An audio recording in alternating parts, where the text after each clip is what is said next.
नमस्कार दोस्तों, मैं अरुण बंकुल उन्नयन प्रकाशन के इस YouTube चैनल पर आप सबों का हार्दिक स्वागत करता हूं, अभिनंदन करता हूं।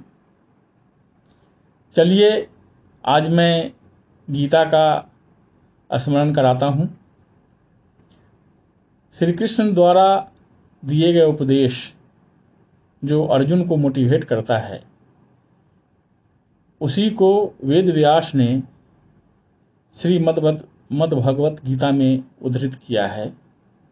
आइए एक दो श्लोक पढ़ करके उसका भावार्थ आप लोगों के श्री चरणों में प्रस्तुत करता हूं। चलिए शुरू करते हैं। तमुवाच हृषीकेशः प्रहसन्नीव भारत सेनयोर्भयोर्मध्ये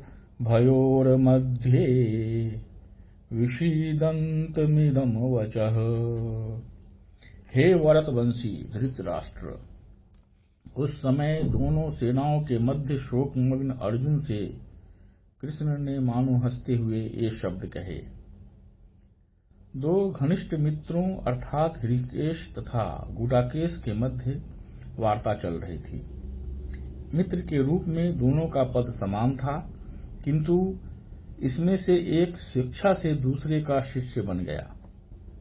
कृष्ण हंस रहे थे क्योंकि उनका मित्र अब उनका शिष्य बन गया था। सबों के स्वामी होने के कारण वे सदैव श्रेष्ठ पद पर रहते हैं, तो भी भगवान अपने भक्त के लिए सखा, पुत्र या प्रेमी बनना स्वीकार करते हैं। किंतु जब उन्हें गुरु रूप में अंगीकार कर लिया गया तो उन्होंने तुरंत गुरु की भूमिका निभाने के लिए शिष्य से गुरु की भांति गंभीरतापूर्वक बातें की, जैसा कि अपेक्षित है। ऐसा प्रतीत होता है कि गुरु तथा शिष्य की यह वार्ता दोनों सेनाओं की उपस्थिति में हुई, जिससे सारे लोग लाभान्वित हुए। अतः भगवत गीता का संवाद किसी एक व्यक्ति, समाज या जाति के लिए नहीं, अपितु सबों के लिए है और उसे सुनने के लिए शत्रु या मित्र समान रूप से अधिकारी हैं। श्री भगवान उवाच अशोच्यान अन्वशोच तत्त्वम् प्रज्ञावादानश्च भाससे गत अशुन अगत अशुन च न अशोचन्ति पंडिताः। श्री भगवान ने कहा, तुम पांडित्यपूर्ण वचन कहते हुए अपने लिए शोक कर रहे हो, जो शोक करने योग्य नहीं है। जो विद्वान होते हैं वे न तो जीवित के लिए न ही मृत के लिए शोक करते हैं। भगवान ने तत्काल गुरु का पद संभाला और अपने शिष्य को अप्रत्यक्षतः मूर्ख कहकर डांटा। उन्होंने कहा, तुम विद्वान की भांति बातें करते हो, किंतु तुम यह नहीं जानते कि जो विद्वान होता है, अर्थात जो वह जानता है कि शरीर तथा आत्मा क्या है, वह किसी भी अवस्था में शरीर के लिए, चाहे वह जीवित हो या मृत, शोक नहीं करता। अगले अध्यायों से यह स्पष्ट हो जाएगा कि ज्ञान का अर्थ पदार्थ तथा आत्मा एवं इन दोनों के नियामक को जानना है। अर्जुन का तर्क था कि राजनीति या समाज नीति की अपेक्षा धर्म को अधिक महत्व मिलना चाहिए, किंतु उसे यह ज्ञात न था कि पदार्थ, आत्मा तथा परमेश्वर का ज्ञान धार्मिक सूत्रों से भी अधिक महत्वपूर्ण है।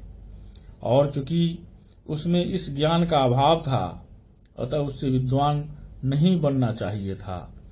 और चूंकि वह अत्यधिक विद्वान नहीं था, इसलिए वह शोक के सर्वथा अयोग्य वस्तु के लिए शोक कर रहा था।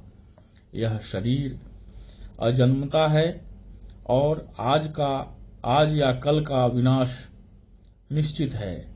अतः शरीर उतना महत्वपूर्ण नहीं है जितना कि आत्मा है। जो इस तथ्य को जानता है वही असली विद्वान है और उसके लिए शोक का कोई कारण नहीं हो सकता।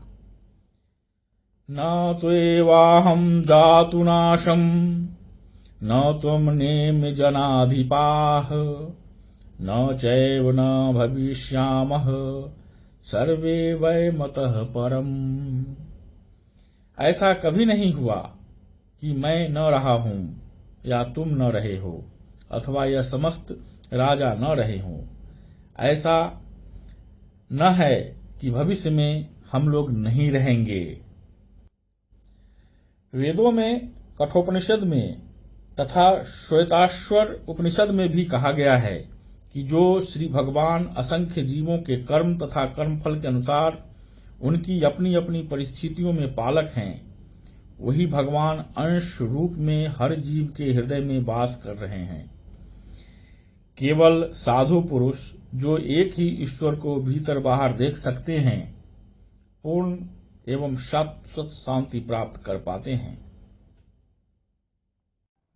दोस्तों, आज के लिए बस इतना ही। कल फिर मिलेंगे। मेरे चैनल को लाइक करें, सब्सक्राइब करें और हाँ, बेल आइकन को दबाना ना भूलें, ताकि मेरे नवीनतम वीडियो आप तक रोक टोक पहुंचता रहे। तब तक के लिए नमस्कार। जय हिंद, जय भारत।